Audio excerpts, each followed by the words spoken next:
It's Jordan Hipson here. I'm from Oversea Real Estate Management. We're based in Halifax, Nova Scotia, and we're a property management company that focuses on short-term and long-term rentals.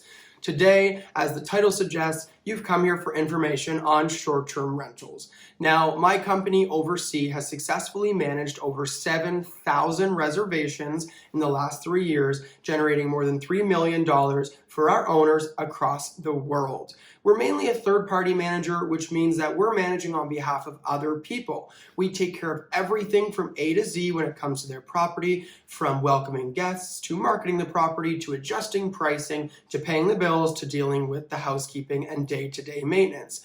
We are well versed in all aspects of the short-term rental space, and I'm very excited to finally be on this platform sharing some of the information that I've accumulated over the years in the short-term rental industry. Getting into short-term rentals was a bit of a fluke.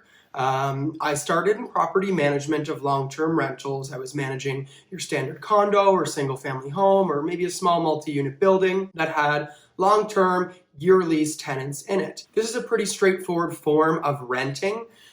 Basically, you go out, you find a tenant, you do a background check on them to make sure they're an A-plus tenant, you place that person, and you deal with anything as problems may arise. But if you have good quality properties that are well maintained, problems are few and far between.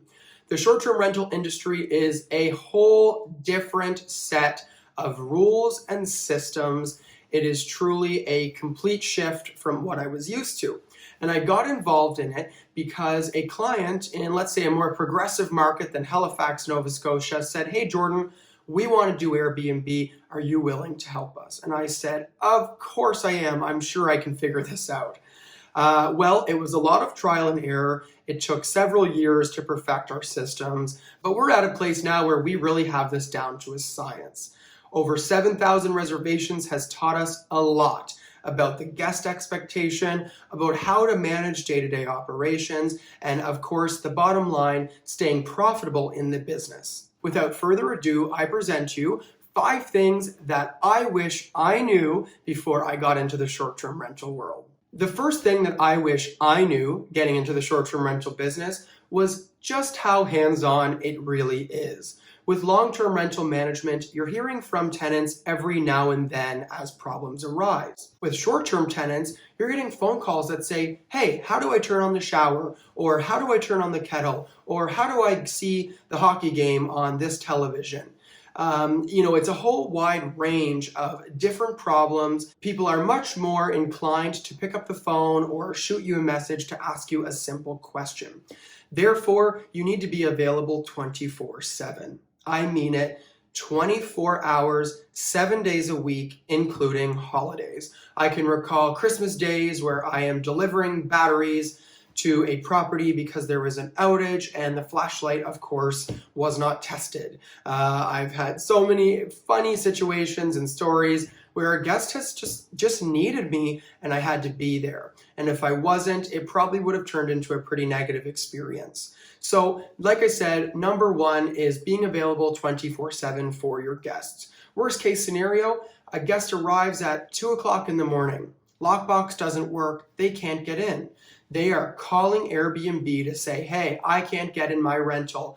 And at that point, the guest experience and the outcome is in the hands of Airbnb. And that is not something that you want as a professional host. You want to have full control over your guest experience. And of course, that's most likely going to lead to a very negative review, which can impact your future business. The second thing that I think is crucial to understand is honesty and transparency is integral.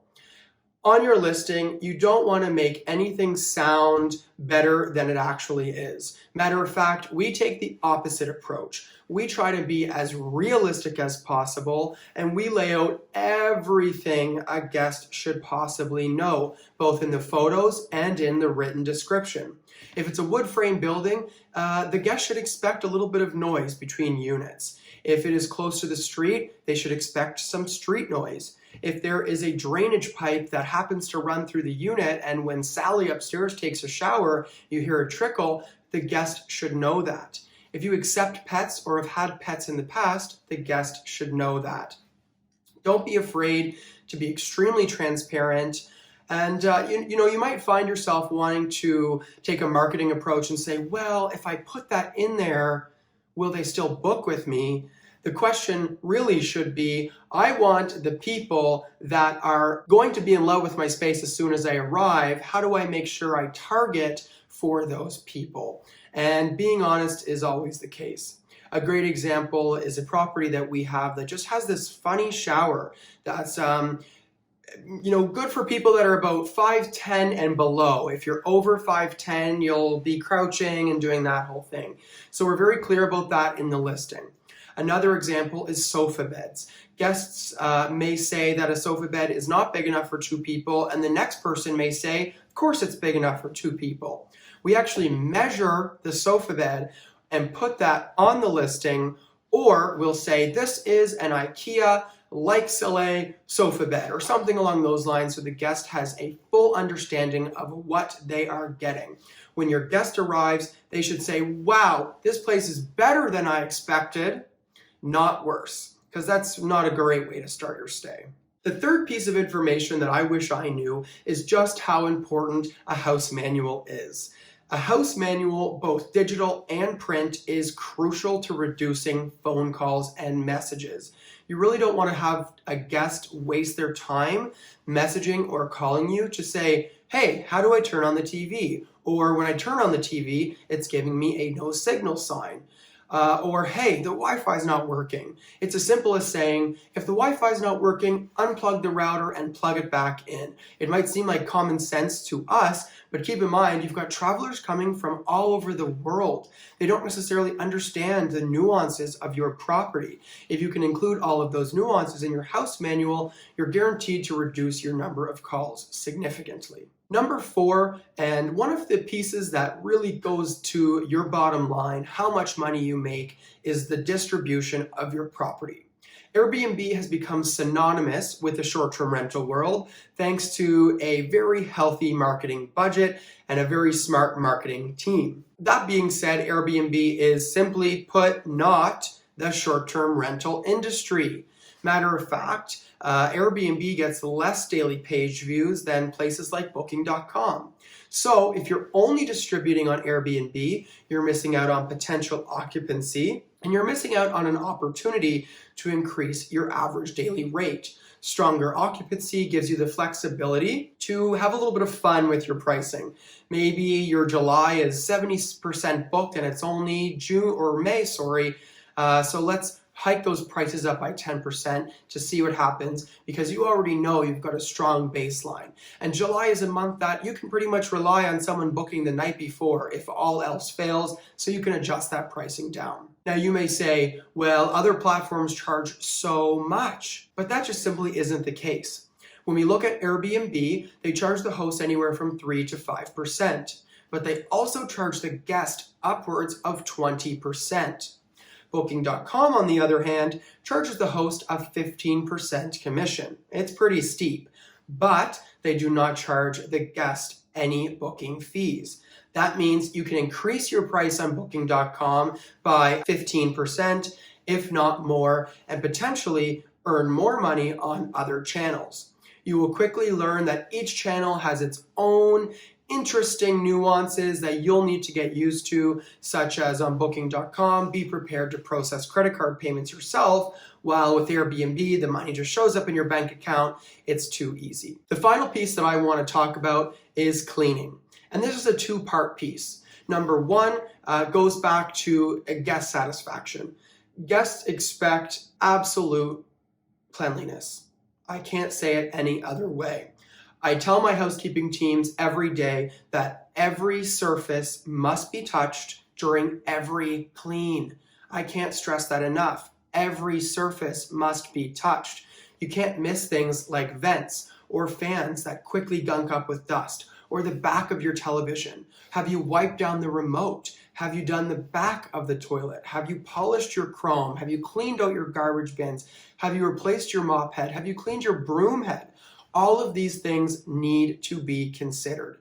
If I'm cleaning my jacket, for example, I'm not just cleaning the front to make it look pretty for everybody else. I'm cleaning the inside. I'm cleaning any flaps that I might find, and inside those flaps, I'm cleaning in my pockets. I'm cleaning the zipper. I'm cleaning the zipper pull. I'm cleaning all aspects of that jacket. And that's simply how it has to be. You also need to provide premium sundries to your guests. This includes paper towel, toilet paper, salt, pepper, tea, coffee, creamer, sugar, soaps, and other amenities. You can find a full list of the amenities we provide on oversea.ca. The second part of the cleaning piece is that you need to charge enough of a cleaning fee. Firstly, you should be scanning the market to see what your competitors are charging and try to come as close, if not a little bit less, to them as possible. Guests will consider the cleaning fee as part of their overall total, although the listing is not really marketed that way. That being said, with the cleaning fee you charge, you should cover the cost of labor to actually clean the space between guests to that standard that we earlier talked about. You should include the cost of those disposable guest amenities, the paper towel, the toilet paper, etc. And you should include the cost of towels and linens and cleaning those towels and linens. If you're not covering those costs with the cleaning fee that you charge, then you're leaving money on the table. Matter of fact, you should actually have a small margin for profit built into your cleaning fee, which will also help when you have a considerably disrespectful guest who maybe requires an extra hour of cleaning because they were just a little too messy or something along those lines. Like I said, Oversea is a third-party property manager. We're based in Halifax, Nova Scotia, and we currently serve all of Atlantic Canada with sites set on Canada and beyond. We manage over 55 vacation homes and another 50 long-term rentals, and we've hosted over 4,000 reservations. I am very excited to be back on YouTube and back into creating videos. I've accumulated a lot of information about the short-term rental world, property management, and entrepreneurship in general, and I plan on keeping you updated with that regularly. So stay tuned. Please also visit me online, jordanhipson.com, and of course, I'm on all of the social media channels. Thanks for watching, and I'll see you soon.